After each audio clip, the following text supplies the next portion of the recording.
Hello, everybody, and welcome to Drop and Gimme 20 with Phil Risden. I am Phil Risden, and I am back.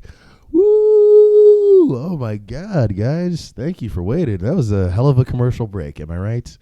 That was a hell of a commercial break. I'd like to tell you that how long you waited would count for your, skip ad button on YouTube. You know how when they make you watch one of those like minute-long ads so you don't have to watch ads for the next two videos? I want to tell you that's going to happen, but that won't happen. I'll be honest with you. I'm not monetized yet, all right? This is still a small level thing. We're trying to build here. We're getting up there. We're taking these levels up there, man. We're trying. Thank you guys for sticking by me, all 20 of you.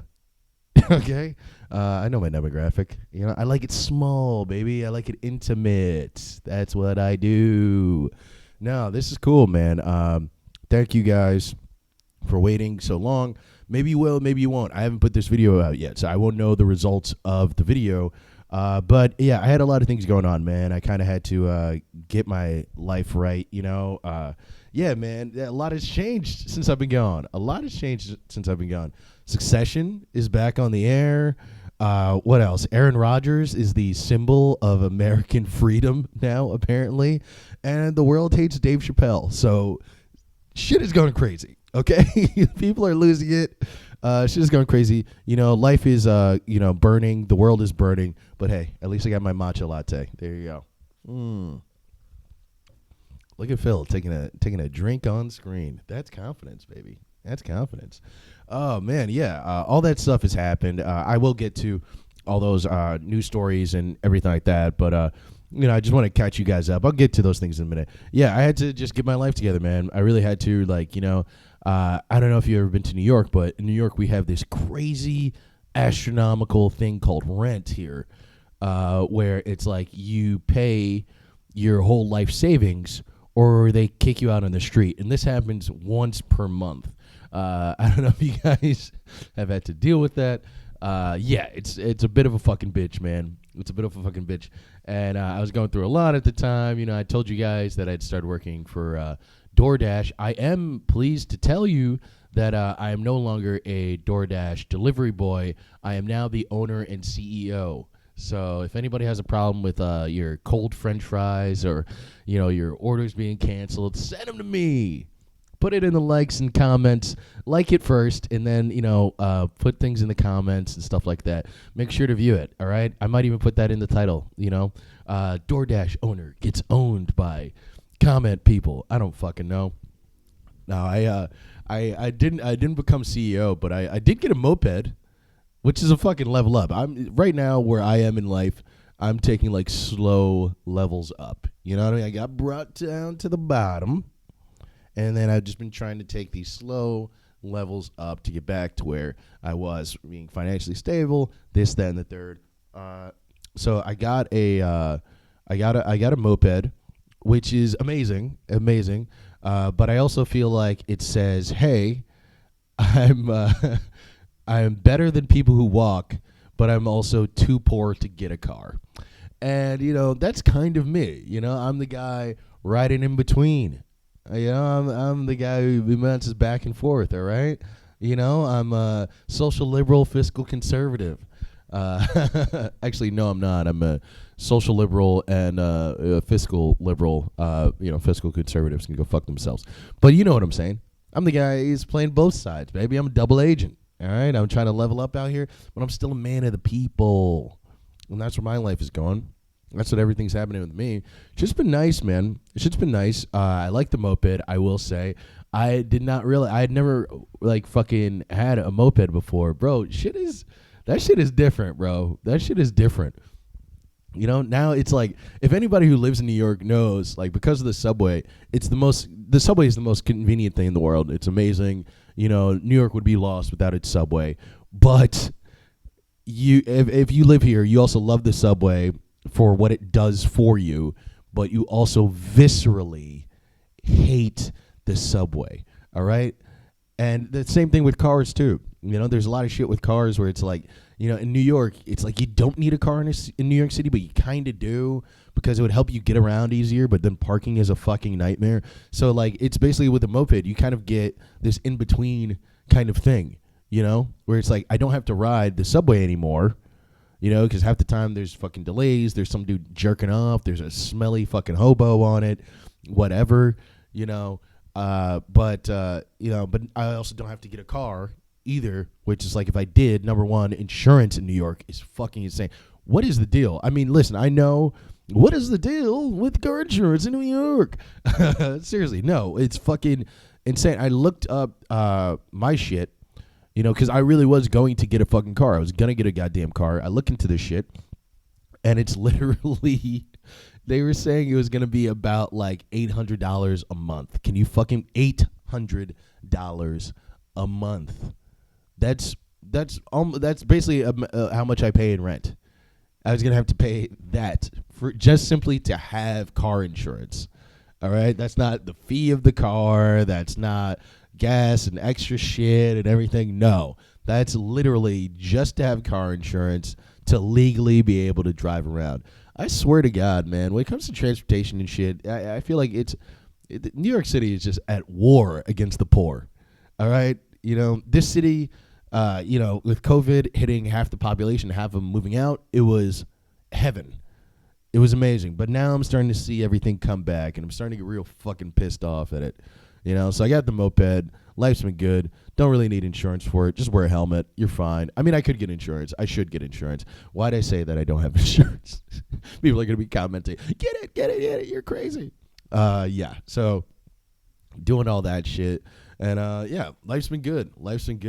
There's a lot of shit popping off right now these days, man. Shout out to the people, to the families of the people who lost their lives at Astrofest.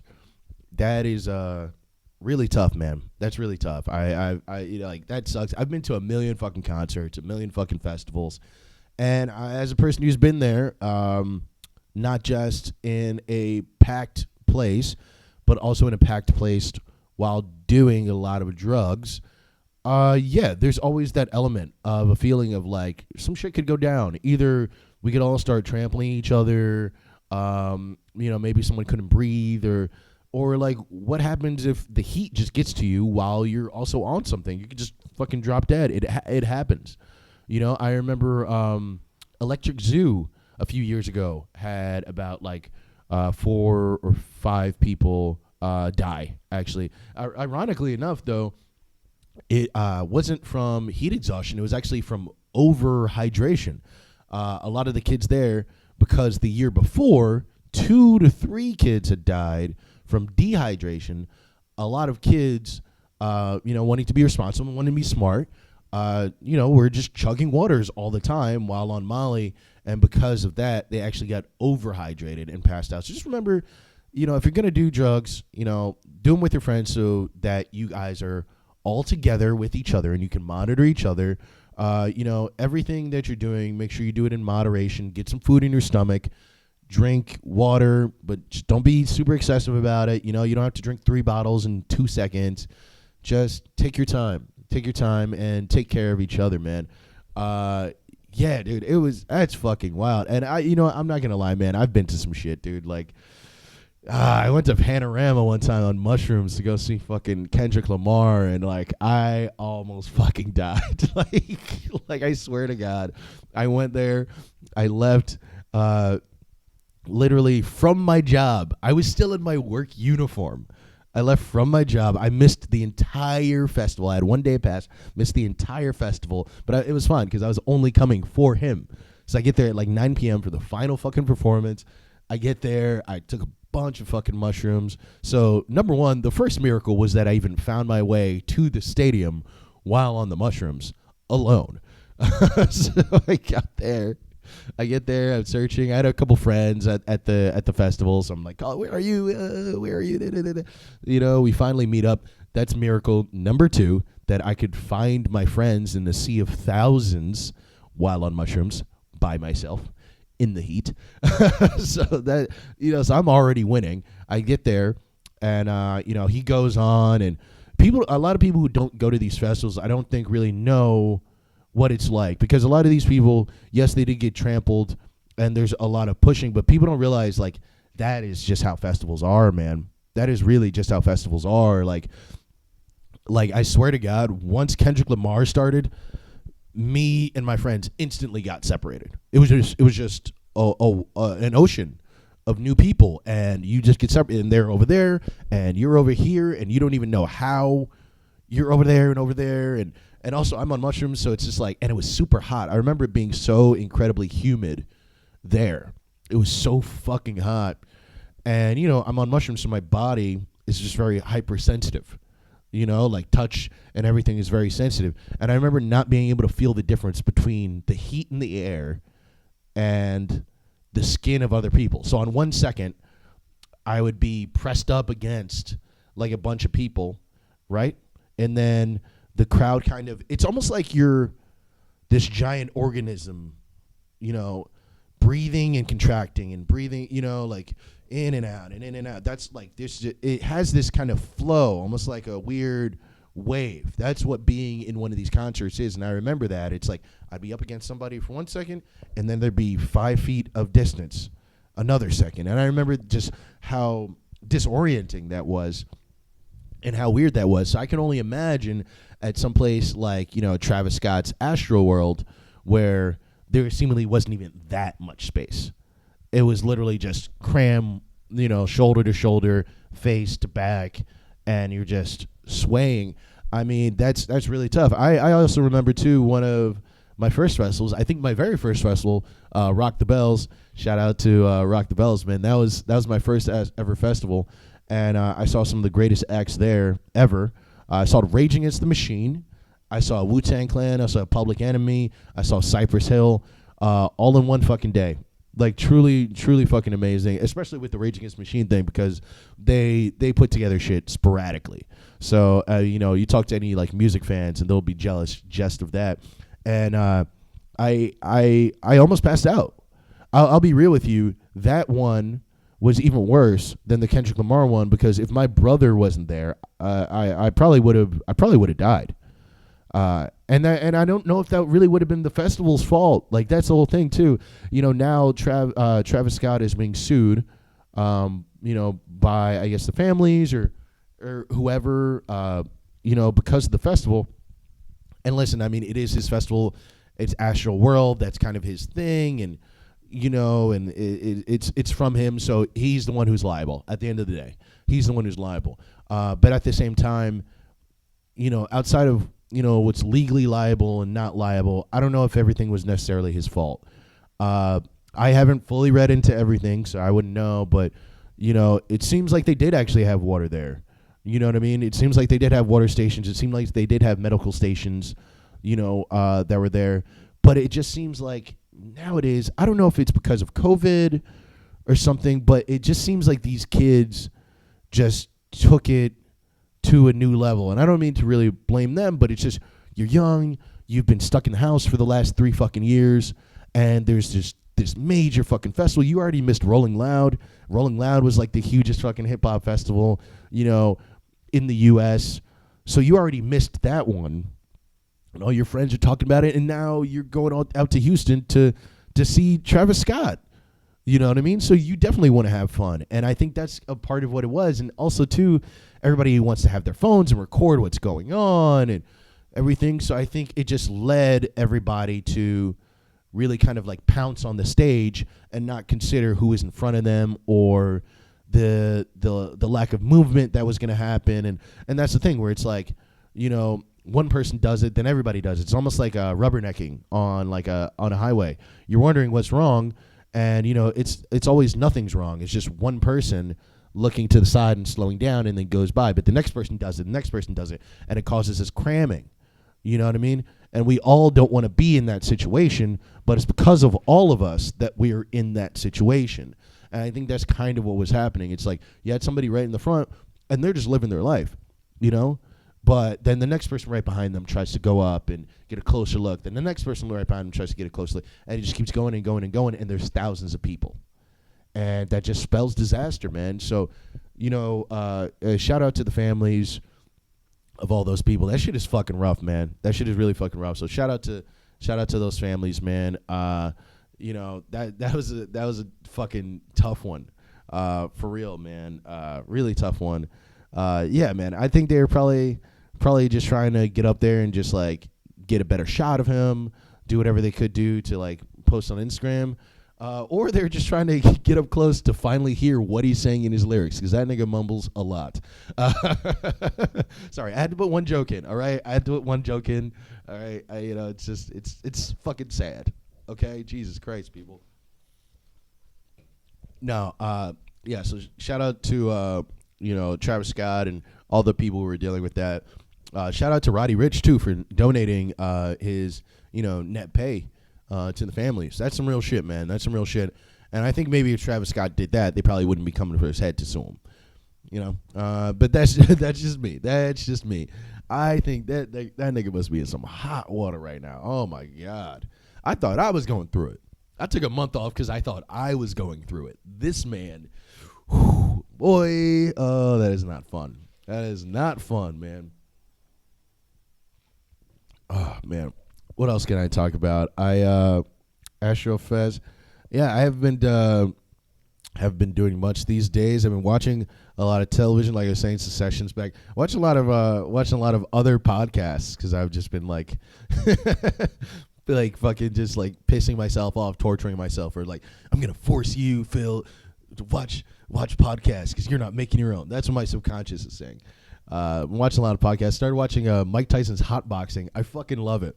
I think I talked about this in one of my other podcasts or whatever, how much I fucking love his. I love his just because he can beat up every guest that he's ever had on, So, like, he's never scared to, like, ask them a question. Like, nothing is ever off limits, Like, he was interviewing Bill Burr the other day, and he just goes, I was watching him interview Bill Burr, and he just goes, who hurt you?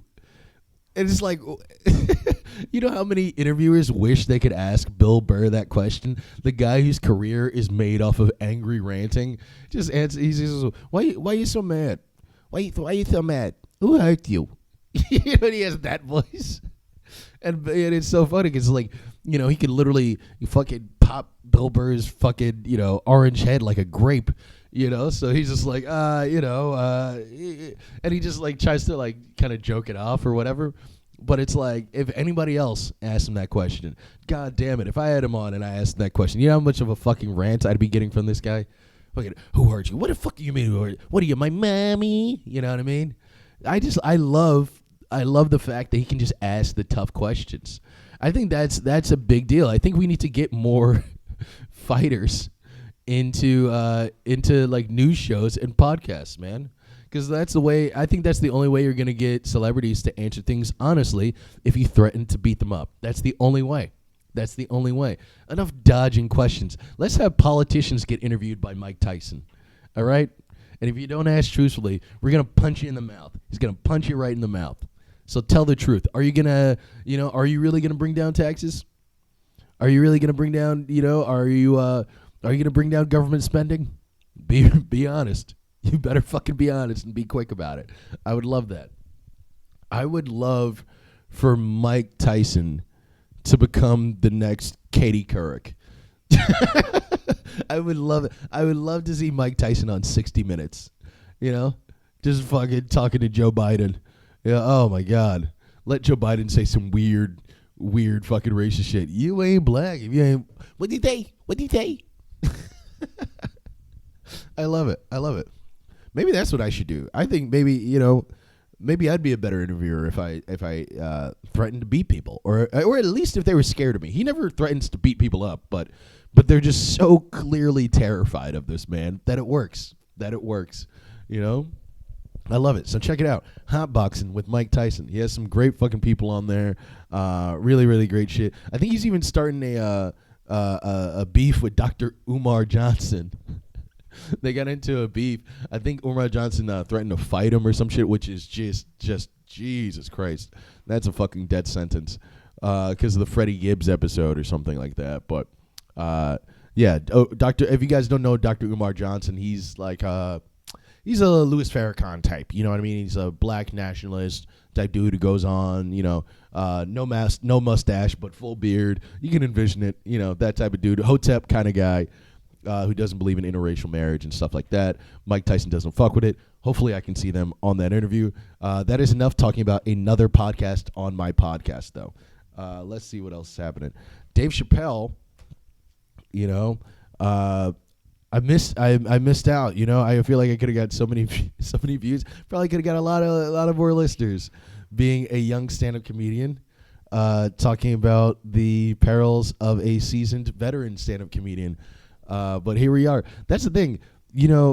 I felt like for the last month, you couldn't get away from talking about Dave Chappelle. Am I right? You just couldn't get away from it. I'll be honest. I've tried to really pay attention to social media for a long time and the way that they manipulate our brains. I watched The Social Dilemma, but then other discussions on it as well. So, because of my echo chamber of doing stand-up comedy and stuff like that, I'll look through all the articles that Facebook throws to me, all the articles that Twitter and stuff throws to me, and I'll analyze them. And I'll scroll by, but I'll never click. Even if it makes me interested, I might Google it and click there, but I won't give Facebook those impressions. I won't give them that click-through rate. Just because I see what they're doing, and I see how they're trying to incite a lot of violence and divisiveness and anger between people, and I don't appreciate it. Not saying that Google is any better, but yeah, one fucking one cyclops, one-eyed beast at a time. Okay, this is Beowulf. I gotta take things slowly. I go against Grendel, right? That was the dragon or whatever. I have one opponent at a time. All right, but Dave Chappelle, he was one of those advertised articles that was just coming in all the fucking time, all the time. Dave Chappelle hates trans people. Everybody's talking about Dave Chappelle. So much so that you see, here's the thing. When you know what they're doing and you're not engaging in it, and then you're still on social media, it's such an interesting thing because you can really see how much it does control us. Because here's all those articles, and then at the same time, I'm scrolling through my Facebook, going through the timelines and all that shit, and every one of my comedian friends is like, here's what I think about Dave Chappelle, what Chappelle did or what Chappelle said. And I'm not saying they don't have a right to say that, but I think a lot of them were just simply saying it because they've been brainwashed to only pay attention to that one thing, as if that's the only thing that's truly happening in the world, And then guess what happens a couple weeks later? It's gone. Nobody talks about it anymore. It's all done. The walkout of the trans people happened and stuff like that. Netflix stood tall. Dave Chappelle's still here. Even if he did get cut off, he would still be putting out his own shit, which he did for his movie where he was doing $500 tickets and shit like that. So my question is anything actually real? Think about how manufactured all that outrage was. I'm not saying that certain people weren't actually outraged. I'm not saying that certain people weren't actually offended. And they totally have a right to be actually offended and, actually hurt and truly pissed off by it. But the fact that it was constantly getting plugged into all of our cell phones on our screens multiple times a day, acting as if that is the only thing that exists and that is the only thing that is happening, when truthfully, number one, the population of people that he came out against, which I wouldn't even fully say against, but came out for talking for or whatever, is really about 1% of the world's population. So there's that, right? And then even within that, the liberal people that are pissed off that he said this thing or that thing, it's not every single liberal person that's pissed off. So it's basically a sliver. I would say maybe a quarter to a third. And the rest are still comedy fans that like him or think he may have a point when it's coming to the racial aspect of it, So if that's how small of a minority we're talking about, not only the people he's talking about, but the people that are going to bat for them, if that's how small of a population that is, and they're still pushing it as if this is the biggest thing to ever happen in media, then what does any of this mean? I feel like these people, they're just trying to control us, and I know that's not necessarily a new thing. You know, I know that's not necessarily a new thought, but I think it's a thought that we really have to sit down and analyze, and sit down and like think about as people, and just truly be aware of it. You know, I think it's just the fact that because of the internet, you know, typical media when it comes to newspapers and you know, television media like the news and stuff like that, they're just not selling. They're not getting as much ratings as they used to, you know? So they have to sensationalize everything to keep the eyeballs on the old way of doing things. They're almost like it's almost like that Steve Buscemi meme where he has the backwards hat and the fucking skateboard, and he's like, "Hello, hello, fellow teenagers." You know what I mean? Like, hey, fellow cool kids. That's what they're trying to do. They're trying to find anything that appeals to us, you know, a younger group or people that are into something that's happening right now, and they're just trying to claw onto it, you know, as much as they can for as long as they can, to just drain it of anything that they can, because they know at the end of the day and they're not getting much anymore. I feel like on the contrary, though, with the online outlets, a lot of those people aren't real journalists. You know what I mean? These people are, you know, people who, you know, went to art school and didn't really do much writing. They've done a little bit of like freelance writing, but it's a lot of SEO, you know, so it's basically like social engagement type stuff that putting in keywords so articles will pop up and sell things. You know, this is what's happening to news media now. And the difference between the old media and the new media is the old media, at least for a time, had to tell the truth. They had to. It was looked down upon. It wasn't real journalism if you didn't tell the truth. And if you didn't tell the truth and you got busted for not telling the truth, they would just run you through the fucking mud. You know, these new media outlets, they're not in truth or lies. They're just in sales. They're trying to direct you to either this comedian or this genre of thing or that thing. And, you know, whether or not they're telling the truth or giving you the whole story is kind of inconsequential, and they don't really care. So now you're getting kind of yellow journalism on both sides, you know, and the people that are suffering for it are people like you and me, you know, and it's just a real shame. It's a real shame, you know, and now who do you have to turn to for the news except for this guy, you know? That's the only. Now you got me. It's been whittled from fucking Walter Cronkite to BuzzFeed all the way down to Phil Risden. And let me ask you, you happy? Are you happy? Because I'm not sure I am. But hey, if I'm all you got, you know, let's see what happens, you know. And on that happy note, you guys seem cool. Thank you guys for sticking around with me so much. I love you. I'm very glad that a loud truck is now passing by during my outro. But thank you so much for watching the show. I'm going to leave the truck sound in because, you know what? I'm a real motherfucker. I don't do no yellow journalism, okay? I tell you the truth, the whole truth, and nothing but the truth. And that's the motto at Dropping Gimme 20. All right, see you guys later. This has been Dropping Gimme 20 with Phil Risden. This has been Dropping Gimme 20 with Phil Risden. I am Phil Risden. Have a good day. All right, bye. So awkward. Fuck.